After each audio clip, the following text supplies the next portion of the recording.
Hello,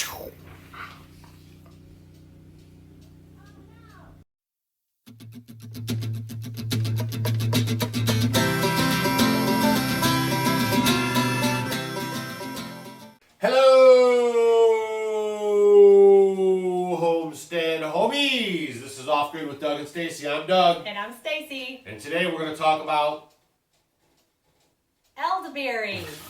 We're going to talk about elderberries. She's making elderberry tincture, you know. I'm making some for a friend, and I thought, well, I'll bring you guys along and kind of go over, because it's one of my favorite healing herbs to help with cold and flu season, and we're in that time of year now. You're having a lot of flu and things like that. So I thought, hey, you know, maybe you guys could learn something, or maybe you know something, or maybe, you know, if you already know about it, maybe you'll learn maybe something about it, right?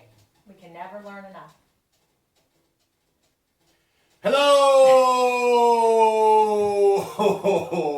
This is Off Grid with Doug and Stacy, homestead homies. I'm Doug. And I'm Stacy. And today we're going to talk about elderberry tincture because, you know, everyone's getting sick. We don't get sick, but a lot of people get out there that all the germs are about. So we're going to show you how to nip your germs in the bud with an elderberry tincture, and how to make some elderberry tincture. And if you already do it, maybe you haven't done it, and get your kids to do it if you have older kids. Or like us, we have grandkids, so we teach it our kids now, and then they're using it for their kids.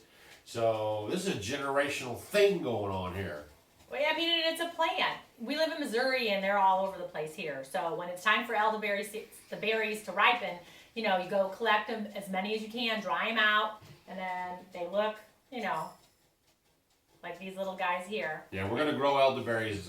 We're doing in the soon. spring. I want a whole bunch of them because I use a lot of elderberry here. Right, really good, beneficial stuff.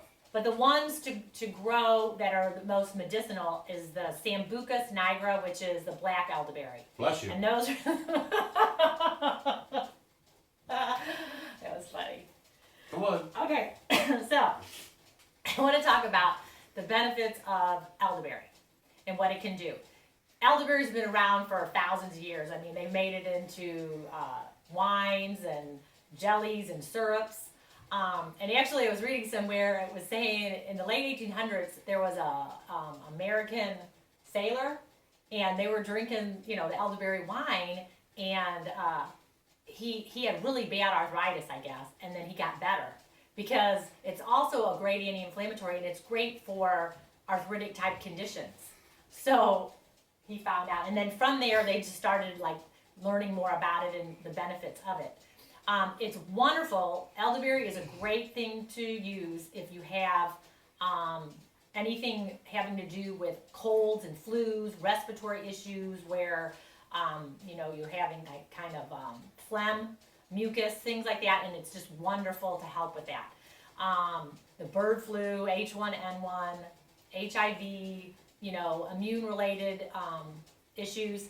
It's wonderful to help with the immune system because elderberry is really, really high in vitamin A, vitamin C. You get 87% of your daily requirement in a little dose of elderberry. It's very high. It's like in the top. It's up there with black currants and rose hips, and so those are way up there. You say a little dose of elderberry, you mean like your eye droplet, or like a tablespoon, or like a little cup, or I mean, you don't take that much of it. No, you don't need it that much. And I'm going to show you, we're going to do a tincture where we're going to really make it a little bit more concentrated because it absorbs better when you do it in the tincture form. And then also we're going to do a little syrup, like elderberry syrup that you can give for the kids.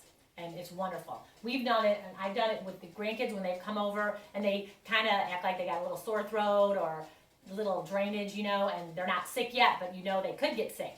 And the big thing for when we're doing the elderberry is you want to, as we say, nip it in the bud. An ounce of prevention is better than a pound of cure. You want to get it before you're full-blown sick. Right. Because you want to get it when you're starting to kind of feel a little bit like that, and then it's going to cut you being in sick by 3 or 4 days. Easy. Some of them I've heard 5 or 6. It just depends how sick you're going to get. Or if you just keep doing it a few times throughout the day, you may not get sick at all. Just kind of feel a little icky, but not where you're that full-blown sick. So that's what's so wonderful about this is if you start it right away, and it's not like you just do it one time a day. Generally, with these, you know, you want to do it 3 or 4 times during the day. And especially before you go to bed at night, because that's when your body repairs itself, is when you're sleeping at nighttime. All the cells get out and fighting all the bad guys. So I was saying that elderberry is great for any flu or cold symptoms. And another thing, if you suffer from hay fever, you know, in the spring when you start, everything's blooming and you're getting all snotty and icky.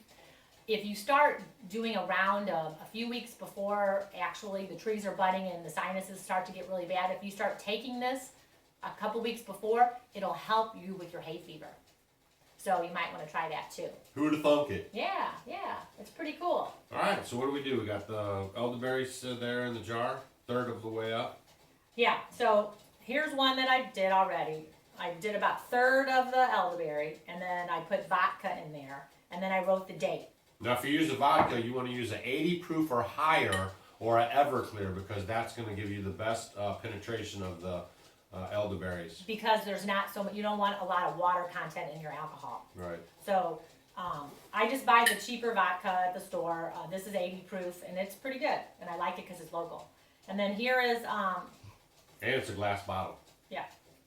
So I had this a third of the way full. I put my vodka in there to make my tincture. And then I'll put my lid on it. And then I'm going to write the date on top and what it is, because I have lots of little things growing down there, or I'm making, and I need to know what's what. Because I always say, I'll remember what it is, and then I don't ever remember what it is. Because after Right. it gets all, so make sure you always put what it is in the date. I mean, last night she put a roll in the oven, and 10 minutes ago she just said, "What's that?" And she reached her hand in there and pulled out a roll. It had totally dehydrated. It's solid black. It looks like a gourd. Our next video is going to be about fish oil and the benefits of helping you with your memory. Okay, so you put your tincture in here, and then you're going to let it set in a dark place for 3 to 4 weeks, and then when you're done, you're going to strain it, and then put it in your dropper bottles here. Now, where do you get those dropper bottles? Have you been saving them from this and that, or can you buy them somewhere? I have a lot of people give me their old ones, and then I'll boil them and get them all clean, or you can buy them online. You can get them at many stores carry. Right. Yeah, I know a lot of the health food stores and places like that, Whole Foods, and you can buy them just like this. Right. So you get the dropper bottles, and Make sure you label them. yeah, label these too. And then here's my tincture, and then the extra, I'll just put in containers, and I just label them. This is like an old syrup bottle, and I just put my extra in there and put it away, because it'll last a few years in a dark place. Yeah, I was just going to ask you, like, after you make the tincture, how long it would last? You're saying a couple of years. Yeah, you don't want to have, really, it doesn't want to be really hot or someplace, really, really cold. But, if you keep it in a nice, cool place, it'll last for a long time. Just Cool. keep it away from light. You'll probably use it, basically, before it goes bad. Right. And then what you can do is, get a nice dropper full, like so. Put it in some water and just drink it. Or you can even have it Or- straight out of the dropper yourself. There you go. And then if this is water. This is like our 10th take, so she's going to start feeling that pretty soon. It is not. So then you'll go ahead and you go ahead and drink it with some water, 3 or 4 times a day. If you're feeling sick. Now, if you want something just to get the vitamin C benefits of it, you might want to go ahead and try it, once a day and see, what you Just think. as a regiment. Right. Another way you could do it if you don't want to do the tincture. I don't have the proper utensils, but get like a teaspoonful, and you can put it, if you have one of these tea balls, a teaspoon per cup. This is a bigger one. I might put in my teapot. So you might want to put, enough to fill the ball of the berries, put it in there and make elderberry tea. Right. So there's so many ways of doing it, and then that way you can drink tea. You can make elderberry tea just like you make iced tea. You can put honey in it and drink it cold. That would be awesome. I mean, Right. a lot of people don't want to do any of this stuff, and if you want to really make a great homemade remedy, because when you go to the health food stores and you buy like elderberry syrup or elderberry tincture, it costs a lot. I mean, I could make, with this bag, I could make tons of elderberry syrup, and this was, it was just a few, like $10 or $15. It really is very economical with the amount of So would you herb I say, get. though, from the tea or the tincture, if you were really using it for the battle cold or flu or anything, the tincture is probably the best, though? it just depends on what you know. If you don't want to have any alcohol, I would go with the tea. I know. But I mean, sometimes maybe I would do this, and sometimes I would do that. So, but you're gonna be it's just gonna be good because when you put it with the boiling water, it's gonna really draw out all the good stuff. So let it steep for a while. that's what I was getting at. Yeah, I mean, what is that saying? What is it? One way and 6 one way, half dozen another. yeah. I mean, you're still getting the benefits of the elderberry, and by heating it up or putting the alcohol in it, it's gonna draw out, you know, all the good stuff out of there.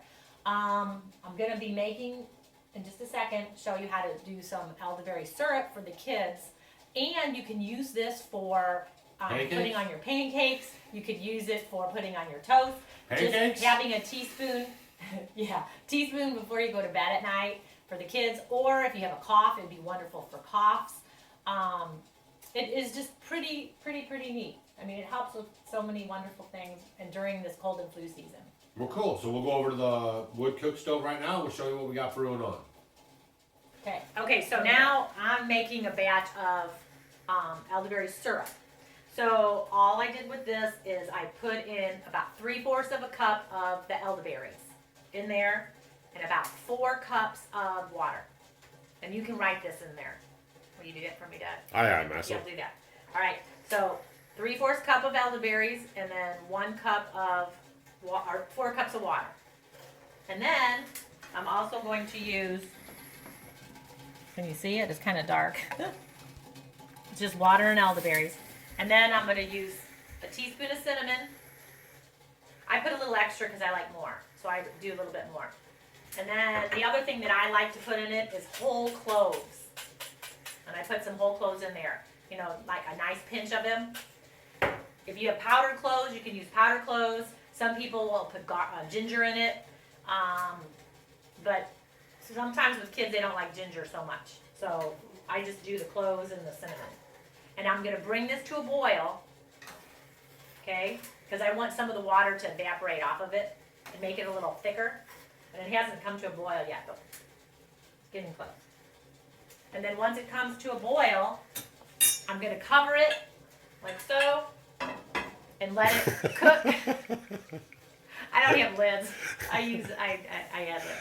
So I'm going to cover it for about 45 minutes or so, and it's going to lose some of the water. And then I'm going to put it in with a cup of honey after it cools off. Okay, so after the syrup had been cooking, I took it off, and then I just went ahead and strained it in here. The berries are in here, and then the liquid came out. See how that is? And then I can compost these or give them to the chickens. And then I put our honey from our bees, get some raw honey, and I put a cup of it in my bottle. And I'm just going to pour this in there.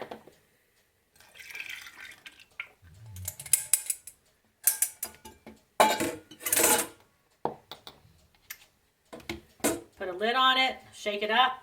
I don't have a lid yet. I need a lid. Like so.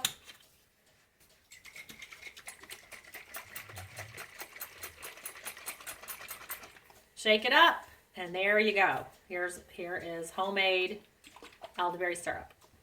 And then put it in the refrigerator, and then whenever you need it, maybe take it before bed if the kids need it. If you have a cough, and it works out fabulous. Or if you just want something, just have a spoonful of honey with elderberry in it. Take it every day, kind of like a little vitamin boost. So try it. Okay, this is Off Grid with Doug and Stacy. I'm Doug. And I'm Stacy. We'll catch you guys on the next episode. See ya.